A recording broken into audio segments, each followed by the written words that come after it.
का नाम है लॉस्ट स्प्रिंग, खोया हुआ बसंत। आप स्क्रीन पर चल रहा है, आप इसको देख सकते हैं। आपके पास बुक है तो बुक में देखिए, आप मोबाइल में डायरेक्ट देख रहे हो तो ये बहुत अच्छी बात है। स्क्रीन पर word to word, sentence to sentence I will pronounce these all the words and I will translate you all these sentences into Hindi.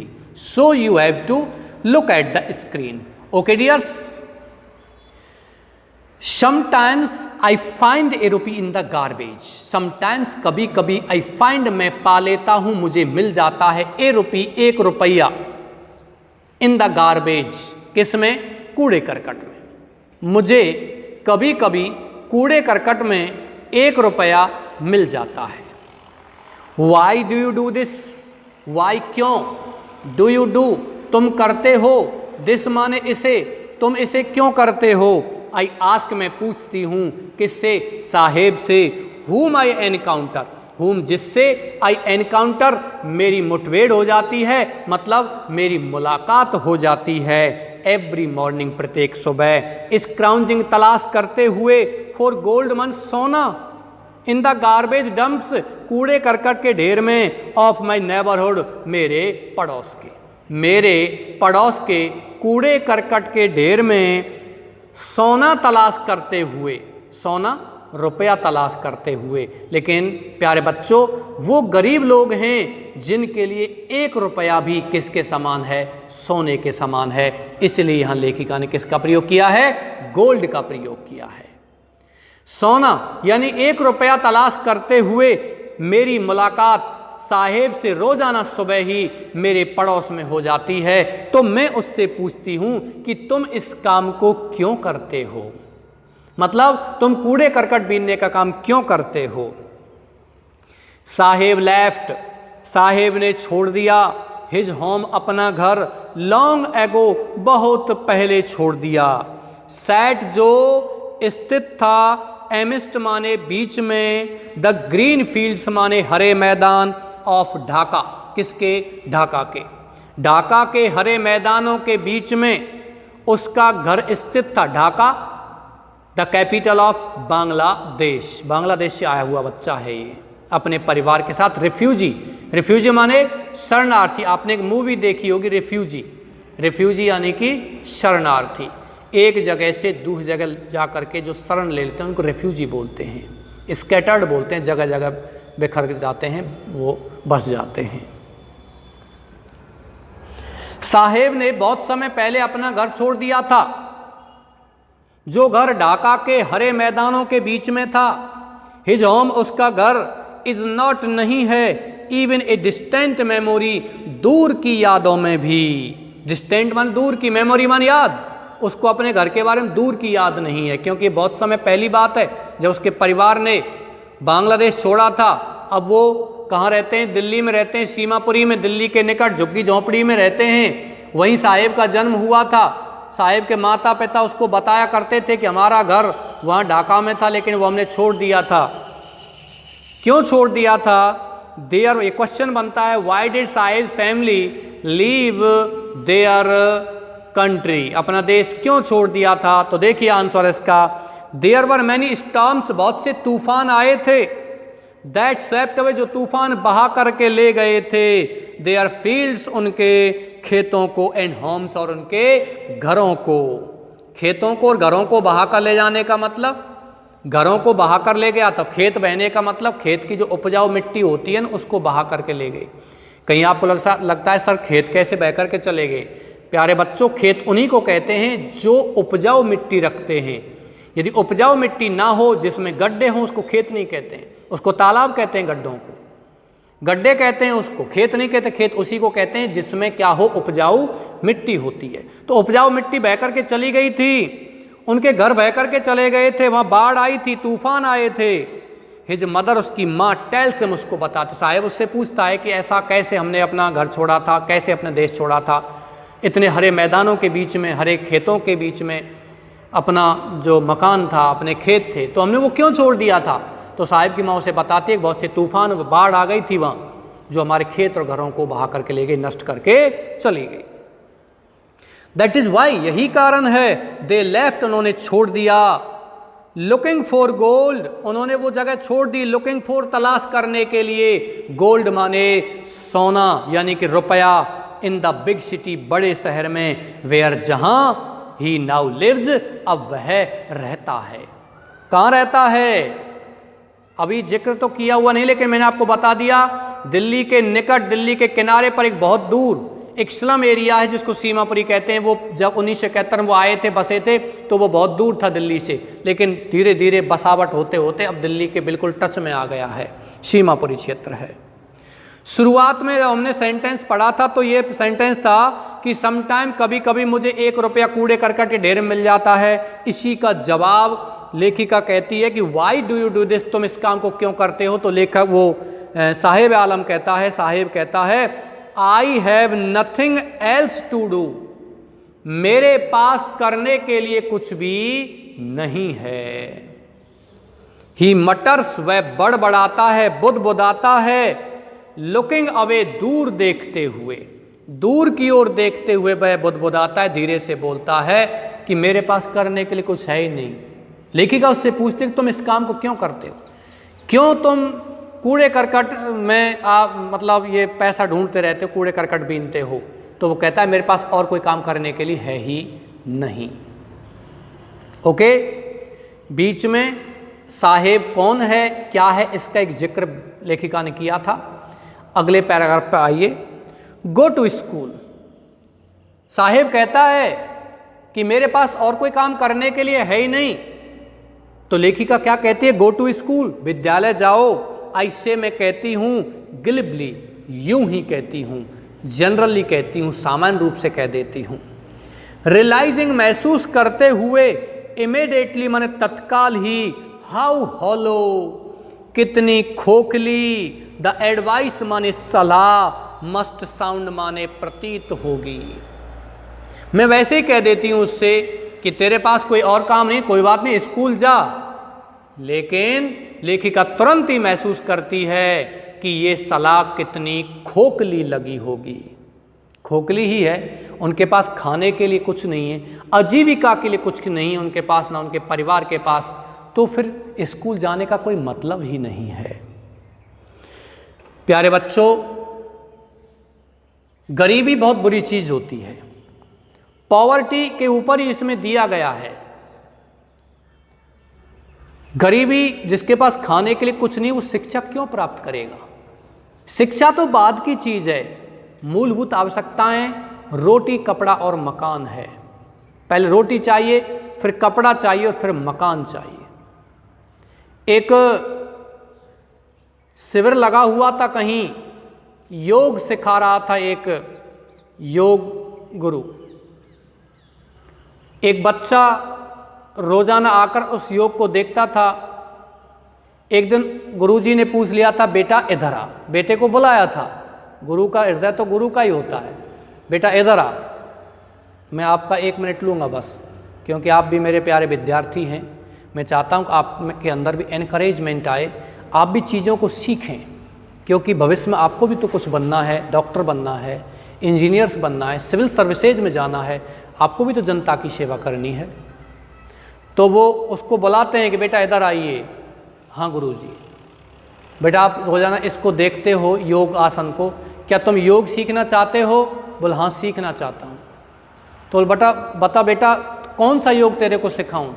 इस योग से ये बीमारी नहीं होती, इस योग से ये नहीं होती, इस योग से ये नहीं होता, ये योग ये फायदा करता है। तो बच्चे ने एक जवाब दिया था, बाबा मैं ऐसा योग आसन सीखना चाहता हूँ जिससे पेट में भूख ना लगे। बताइए, गुरु के पास कोई जवाब नहीं था, गुरु के पास कोई जवाब ही नहीं था।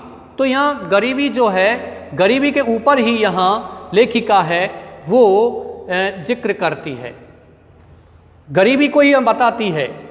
चलिए आगे पैराम चलते हैं।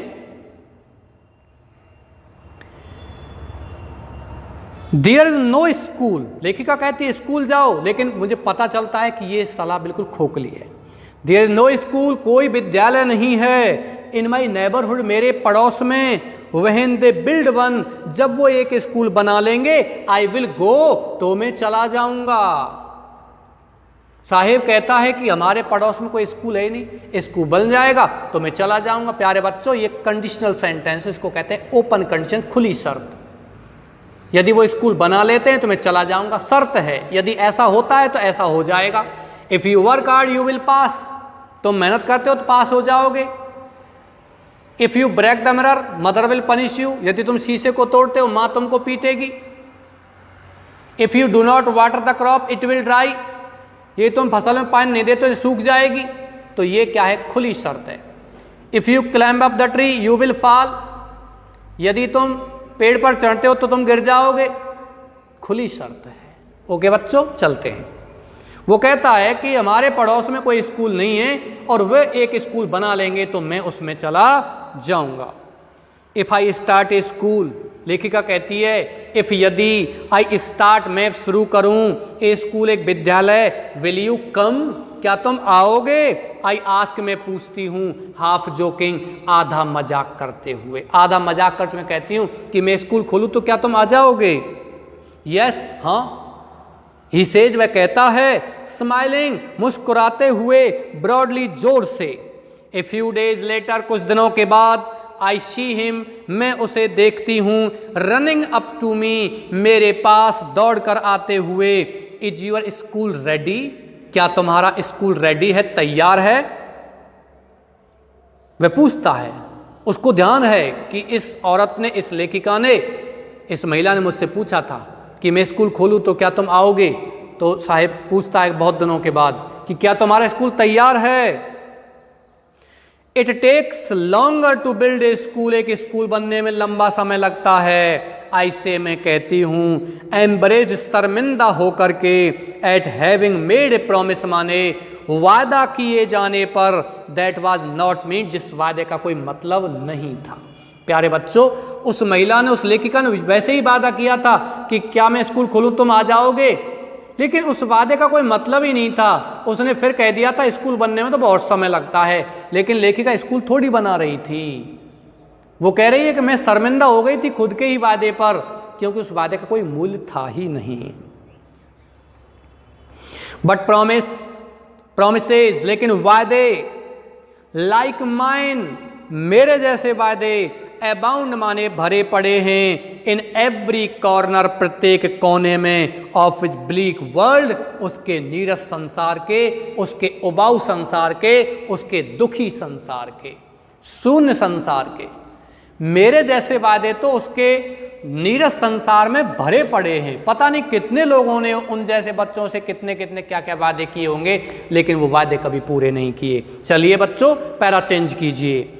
After months of knowing him, साहेब को जानने के महीनों बाद, आई आस्क हिम, मैं उससे पूछती हूँ, हिज नेम, उसका नाम, साहेब आलम। ही अनाउंसेज, वह घोषणा करता है, वह बताता है कि मेरा नाम क्या है, साहेब आलम। ही डज नॉट नो, वह नहीं जानता है, वॉट इट मीन्स, इसका मतलब क्या होता है। साहेब आलम का मतलब क्या होता है उसको पता भी नहीं है। इफ ही न्यू, यदि वह जान जाता, इट्स मीनिंग, इसका अर्थ, लॉर्ड ऑफ द यूनिवर्स, ब्रह्मांड का मालिक। साहेब आलम का मतलब क्या होता है, ब्रह्मांड का मालिक। छोटा सा बच्चा है, नाम साहेब आलम है, और क्या है, नाम साहेब आलम कूड़ा करकट बीनने का काम करता है। नाम से क्या है, कर्म होना चाहिए, लेकिन कर्म नहीं है। कर्म क्या है, बिल्कुल निम्न है। करे तो करे क्या, नाम बहुत बड़ा है, उसको पता ही नहीं कि मेरा नाम इतना बड़ा है कि मैं पूरे संसार का मालिक हूँ और मैं पॉलिथीन बीनने का काम करता हूँ। किसी का नाम बहादुर है और बिल्ली से डरता है, बहादुर थोड़ी है। किसी का नाम दयाराम है और कुत्ते को पीटता है, वो दयाराम थोड़ी है। आप काका हाथरसी की कविता है, नाम बड़े और दर्शन छोटे, वो पढ़ लेना। ओके, चलिए, किसी दिन ऑफलाइन क्लास में सुनाऊंगा। लॉर्ड ऑफ द यूनिवर्स, ब्रह्मांड का मालिक। He would have a hard time, तो उसको मुश्किल से समय मिलेगा, बिलीविंग इट, इसमें विश्वास करने में, इस बात पर विश्वास करने में उसको मुश्किल से समय मिलेगा कि उसका नाम का इतना बड़ा अर्थ होता है। कितना बड़ा अर्थ होता है? साहिब आलम का मतलब पूरे संसार का, ब्रह्मांड का मालिक, अनअवेयर, अनजान है। और व्हाट हिज नेम रिप्रेजेंट्स, जो कुछ उसका नाम रिप्रेजेंट्स माने प्रतिनिधित्व करता है, उस बात से अनजान। उसका नाम क्या जिक्र करता है, क्या प्रतिनिधित्व करता है, क्या प्रस्तुत करता है, इस बात से अनजान। ही रोम्स, वह भटकता है, घूमता है, द स्ट्रीट्स माने गलियों में, विद हिज फ्रेंड्स, अपने मित्रों के साथ, एन आर्मी, एक दल के साथ, एक सेना के साथ, और बेयर फुट बॉयज माने नंगे पैर वाले लड़कों की। बेयर फुट बॉयज माने नंगे पैर वाले लड़के, वो लड़के जूते चप्पल नहीं पहनते हैं। हु अपीयर, जो लड़के प्रकट हो जाते हैं, लाइक द मॉर्निंग बर्ड्स, सुबह के पक्षियों की तरह, इन डिसअपियर, और गायब हो जाते हैं, एट नून माने दोपहर में। ओवर द मंथ्स, कई महीनों के बाद, I have come to recognise, मैं पहचानने लग गई हूं, ईच ऑफ देम, उनमें से प्रत्येक को। बहुत बच्चे हैं, एक आर्मी, एक टोली है, उस टोली का मुखिया साहिब आलम है। वो पूरी की पूरी टोली नंगे पैर घूमती है, नंगे पैर भटकती है। मैं उनसे नाम पूछती हूँ, साहिब आलम से नाम पूछती हूँ, उसको पता भी नहीं कि उसका नाम इतना बड़ा रिप्रेजेंट करता है। वो तो सुबह निकलते हैं और दोपहर में फिर वापस आते हैं कूड़ा करकट बीनने के बाद। प्यारे बच्चों, हमारे लिए कूड़ा करकट हो सकता है, लेकिन कोई वस्तु हमारे लिए जो बेकार है, वही वस्तु किसी जरूरतमंद व्यक्ति के लिए, किसी दूसरे व्यक्ति के लिए एक बहुत ही अमूल्य सिद्ध हो सकती है। Why aren't you wearing chappals? सीधा वर्ड दिया होगा चप्पल्स, स्लीपर मन चप्पल होता है। Why aren't you wearing chappals? तुम चप्पल क्यों नहीं पहने हुए हो? I ask one, मैं एक लड़के से पूछती हूँ। लेखिका कहती है, अनीश जंग कहती है कि मैं उन सब बच्चों को जान जाती हूँ, महीनों जानकारी करने के बाद मैं उनसे पूछती हूँ कि तुम चप्पल क्यों नहीं पहने हुए हो। माई मदर, मेरी माँ ने, did not bring them down, उनको नहीं उतारा, फ्रॉम द सेफ, टांड से। ही आंसर सिंपली, वह साधारणतः जवाब, सेफ माने अलमारी का ऊपर का टांड, उस टांड से, उस अलमारी से मेरी माँ ने चप्पलों को उतारा ही नहीं। लेखिका पूछते तुम चप्पल क्यों नहीं पहने हुए हो? तो वो लड़का कहता है, साहिब आलम नहीं होता, कोई दूसरा लड़का है, उससे कहती है चप्पल क्यों नहीं पहने हो? तो वो कहता है कि मेरी माँ ने उनको टांड से अलमारी से उतारा ही नहीं। ही आंसर्स, वह जवाब देता है, सिंपली माने साधारणतः। चलिए पैरा चेंज कीजिए। इवन इफ शी डिड, यदि वह ऐसा करती भी, मतलब उसकी मां उन चप्पलों को उतार भी देती, he will throw them off, तो यह उनको फेंक देता। एड्स माने बात को जोड़ करके कहता है, अनदर माने दूसरा लड़का, हु इज वियरिंग, जो पहने हुए है, शूज माने जूते, दैट डू नॉट मैच, जो जूते मेल नहीं खाते हैं, जो जूते मैच नहीं करते हैं। एक जूता अलग टाइप का है, दूसरा जूता अलग टाइप का, ऐसे जूते पहने हुए था। वो ऐसे जूते पहने वाला लड़का कह रहा है कि यदि इसकी मां उन चप्पलों को उतार भी देती टांड से, तो यह उनको फेंक देता। कौन कहता है? वो लड़का जो दो तरह के जूते पहने हुए है। गरीबी ऐसी होती है प्यारे बच्चों। आज हम बहुत अच्छे युग में जी रहे हैं, एक आर्थिक संसार में जी रहे हैं, लेकिन पुराना संसार था वो बहुत ही खतरनाक संसार था, जिसमें अर्थव्यवस्था चौपट थी, गरीबी बहुत ज़्यादा थी। When I comment on it, जब मैं इस बात पर टिप्पणी करती हूँ, कौन सी बात पर टिप्पणी करती हूँ कि तुमने ये क्या पहन रखा है, तो दो तरह के जूते क्यों पहन रखे। He shuffles his feet, तो अपने पैरों को हिलाता है, एंड सेज नथिंग, कुछ भी नहीं बोलता है, पैरों के इधर उधर हिलाने लग जाता है कि तुम ये दो तरह के जूते क्यों पहन रखे हैं। आई वांट शूज, मुझे जूतों की आवश्यकता है, मुझे जूते चाहिए। सेज कहता है, ए थर्ड बॉय, एक तीसरा लड़का, पहला बच्चा है जिसने चप्पल नहीं पहन रखे, कुछ नहीं पहन रखा है, वो कहता है माँ ने नहीं उतारा। दूसरा बच्चा है, वो ऐसे जूते पहन रखा है जो दो तरह के हैं, और तीसरा बच्चा कहता है मुझे जूतों की जरूरत है, उसके पास जूते हैं ही नहीं। सेज कहता है थर्ड बॉय, तीसरा लड़का कहता है हु हैज नेवर ओन, जिसके पास कभी नहीं रहे हैं, ए पेयर माने एक जोड़ी, ऑल लाइफ, अपने पूरे जीवन में, उसके पास पूरे जीवन में एक जोड़ी जूते नहीं रहे हैं। ट्रेवलिंग अक्रॉस द कंट्री, देश के पार यात्रा करते हुए, देश में एक जगह से दूसरी जगह यात्रा करते हुए। आई हैव सीन, मैंने देखा है, चिल्ड्रन, बच्चों को, वॉकिंग, घूमते हुए, बेयरफुट, नंगे पैर, इन सिटीज, शहरों में, ऑन विलेज रोड्स, गांव की सड़कों पर। It is not lack of money, धन की कमी नहीं है, बट बल्कि ट्रेडिशन, एक परंपरा है, टू स्टे बेयरफुट, नंगे पैर रहने की। ऐसा नहीं कि धन की कमी नहीं है, क्या 10, 20, 50 रुपए नहीं हो सकते हैं, लेकिन एक परंपरा, एक आदत सी बन गई है। इज वन एक्सप्लेनेशन, और यही क्या है, एक व्याख्या है। क्या एक्सक्यूज, क्या बहाना बनाते हैं चप्पल नहीं होने का, नंगे पैर घूमने का? It is not the lack of money, but simply it is a tradition to stay barefoot. I wonder, मैं आश्चर्य करती हूं, if this is only an excuse, क्या केवल ये एक बहाना है? टू एक्सप्लेन अवे माने बताने का, ए परपेचुअल स्टेट, एक लगातार का स्तर, और पॉवर्टी माने किसका? गरीबी का। क्या लगातार गरीबी के स्तर को बताने का एक बहाना है?